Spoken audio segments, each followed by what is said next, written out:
ये जो आम आदमी पार्टी का नमूना आया है ना यहाँ दिल्ली से, ये जो आम आदमी पार्टी का नमूना आया है ना यहाँ दिल्ली से, यह तो आतंकवाद का सच्चा हितैषी है। द लाइव टीवी, सच सबसे आगे। नमस्कार, मैं हूं रंजीत झा और आप देख रहे हैं द लाइव टीवी। गुजरात विधानसभा चुनाव में भाजपा अपने हार के डर से बौखलाहट में तर्कस के सारे तीर निकाल फेंक रही है और वो सबसे जो उनका पुराना और मजबूत तीर है वो हिंदू मुसलमान वाला और फिर आतंकवाद पाकिस्तान वाला। इसका भरपूर इस्तेमाल गुजरात विधानसभा चुनाव में किया जाने लगा है। बड़े से बड़े भाजपाई नेता या फिर छुट भैये नेता जिन्हें भी मौका मिल रहा है वो सभा को संबोधित कर रहे हैं और फिर हिंदू मुसलमान, भारत पाकिस्तान और आतंकवाद का जिक्र करते नजर आते हैं। समझ में नहीं आता इन लोगों को इस हथियार से हिंदुओं को बरगलाने में कितना मजा आता है। गुजरात विधानसभा चुनाव की स्थिति अब बेहद स्पष्ट हो गई है। कुछ ही दिन बचे हैं, चुनाव हो जाएंगे, वोटिंग हो जाएगी, किस्मत सबके ईवीएम में कैद हो जाएंगे। लेकिन जो स्थिति है, जो सर्वे है, उन सब में बताया जा रहा है कि भारतीय जनता पार्टी के लिए सत्ता के दरवाजे इस बार बंद हो रहे हैं। तो ऐसे में जो बीजेपी के दिग्गज स्टार प्रचारक हैं वो मैदान में कूद पड़े हैं। योगी आदित्यनाथ खुद चुनाव प्रचार करने जा रहे हैं। उत्तर प्रदेश के मुख्यमंत्री हैं, हिंदू छवि के, हिंदुत्व के नेता माने जाते हैं। वहां जाकर अरविंद केजरीवाल को नमूना बता रहे हैं। उन्होंने कहा कि ये नमूना जो है ये तो आतंकवाद का हितैषी है। फिर वो जिक्र करने लगते हैं कि कैसे अरविंद केजरीवाल सर्जिकल स्ट्राइक के सबूत मांगते हैं, प्रमाण मांगते रहते हैं। सबसे पहले योगी आदित्यनाथ को सुनते हैं, उन्होंने क्या कुछ कहा है, फिर अरविंद केजरीवाल ने क्या पलटवार किया है वो भी बताएंगे।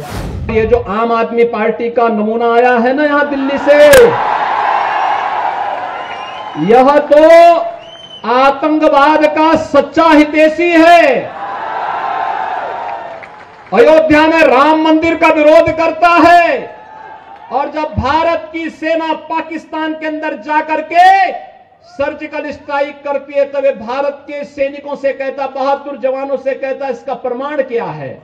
बहादुर जवानों से प्रमाण मांगा जाता है। पाकिस्तान चिल्ला रहा है कि हमारी कमर तोड़ दी है भारत के जवानों ने, लेकिन आम आदमी पार्टी को इसका भी प्रमाण चाहिए होता है। भाइयों बहनों, आतंकवाद और भ्रष्टाचार इनके जीन्स का हिस्सा है। तो सुन लिया आपने, रैली को संबोधित करते हुए योगी आदित्यनाथ ने कहा कि अरविंद केजरीवाल आतंकवाद का सच्चा हितैषी है। वह अयोध्या में राम मंदिर का विरोध करता है, वो नमूना है। दूसरी तरफ सर्जिकल स्ट्राइक के प्रमाण मांगता है, जबकि पाकिस्तान चीख चीख कर कहता है कि हमारी कमर भारत ने तोड़ दी है। तो भारतीय जवानों से सबूत मांगा जा रहा है। इतना ही नहीं, योगी आदित्यनाथ ने कहा कि आतंकवाद और भ्रष्टाचार इनके जीन का हिस्सा है। अब इतनी कठोर टिप्पणी वहां पर क्यों की जा रही है? क्योंकि आम आदमी पार्टी का गुजरात में कद अप्रत्याशित ढंग से बढ़ा है।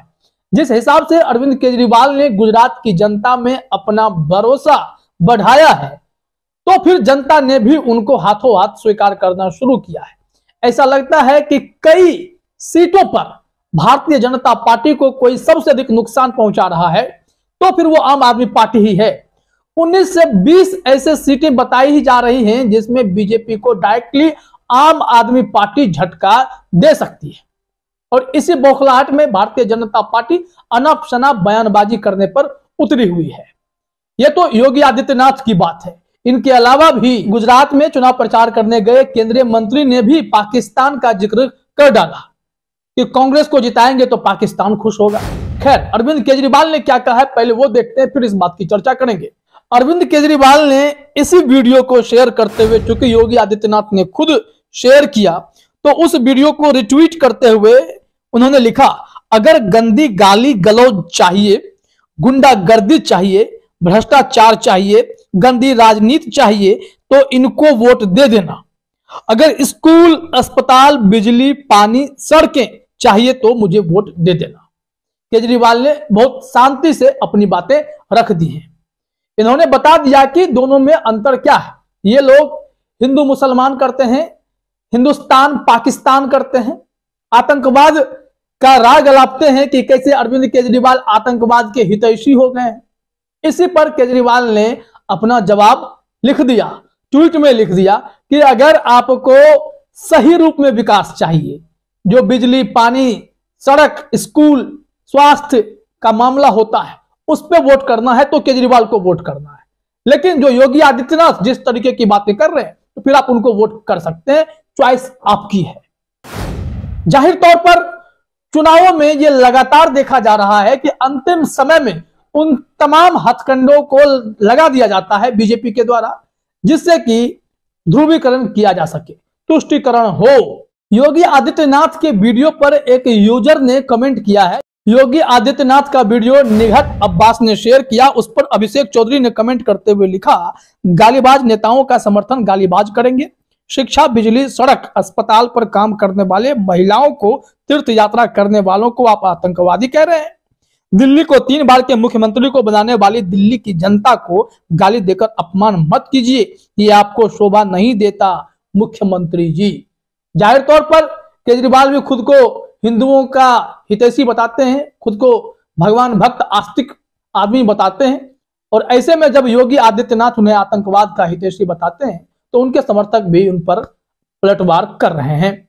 और देखिए, गुजरात में विधानसभा के चुनाव हैं, तो अमित शाह जब गए तो उन्होंने 2002 दंगे का जिक्र किया कि कैसे उस वक्त इन लोगों ने सबक सिखाया सरकार ने, और उसके बाद वहां पर शांति है। यह याद दिलाने का क्या मतलब था, कहना क्या चाह रहे हैं। वहीं दूसरी तरफ मोदी सरकार में मंत्री कैलाश चौधरी जब गए चुनाव प्रचार करने तो उन्होंने यह कहा कि अगर कांग्रेस यहां पर जीती तो पाकिस्तान खुश होगा, इसलिए गली गली, गांव गांव घूमिए और बताइए कि आपको हिंदुस्तान को खुश करना है या पाकिस्तान को खुश करना है। अगर हिंदुस्तान खुश होगा तो बीजेपी की जीत जरूरी है। बताइए ये कैसे तय होता है, ये बार बार हिंदुओं को बरगलाने का काम कैसे किया जाता है। ये लगातार सिलसिला जारी है और बीजेपी चाहती है कि कहीं इसी प्रकार से लोग जो है पोलराइज्ड हो जाएं और फिर वोट जो है इधर का उधर हो, हिंदू को बरगला दें तो वो कांग्रेस को वोट ना करें, आम आदमी पार्टी को वोट ना करें। इन लोगों को पाकिस्तान समर्थक बताने की बार बार कोशिश कर रहे हैं। दूसरी तरफ कांग्रेस को और बदनाम करने के लिए भारतीय जनता पार्टी ने एक डॉक्टर्ड वीडियो भी शेयर कर दिया, जैसे कि भारत जोड़ो यात्रा में राहुल गांधी यात्रा पर निकले और वहां पाकिस्तान जिंदाबाद के नारे लग गए। इस खबर के बाद भी कांग्रेस ने साफ साफ कहा कि वीडियो से छेड़छाड़ करके कांग्रेस को बदनाम अगर करेंगे तो आपके ऊपर कानूनी कार्रवाई की जाएगी, और एफआईआर दर्ज भी कराया गया। छत्तीसगढ़ में एफआईआर हुआ भारतीय जनता पार्टी के नेता पर, मीडिया प्रभारी पर। अब ये समझ सकते हैं कि ये लोग कैसे प्रोपेगेंडा तैयार करते हैं, माहौल खराब करते हैं, लोगों को गुमराह करते हैं। भारतीय जनता पार्टी का शायद यही काम रह गया है, और चुनाव के वक्त ये इसलिए ज्यादा करते हैं ताकि किसी न किसी रूप में इन्हें उसका फायदा मिले।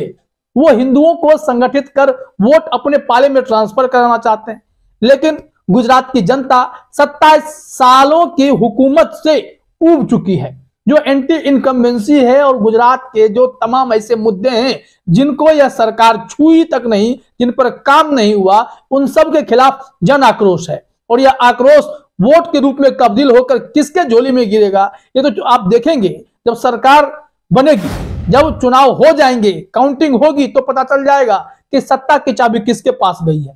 लेकिन जो अभी धरातल पर स्थिति दिख रही है और जो रिपोर्ट्स आ रहे हैं उसके मुताबिक भारतीय जनता पार्टी के लिए सत्ता के दरवाजे बंद होते दिखाई पड़ रहे हैं।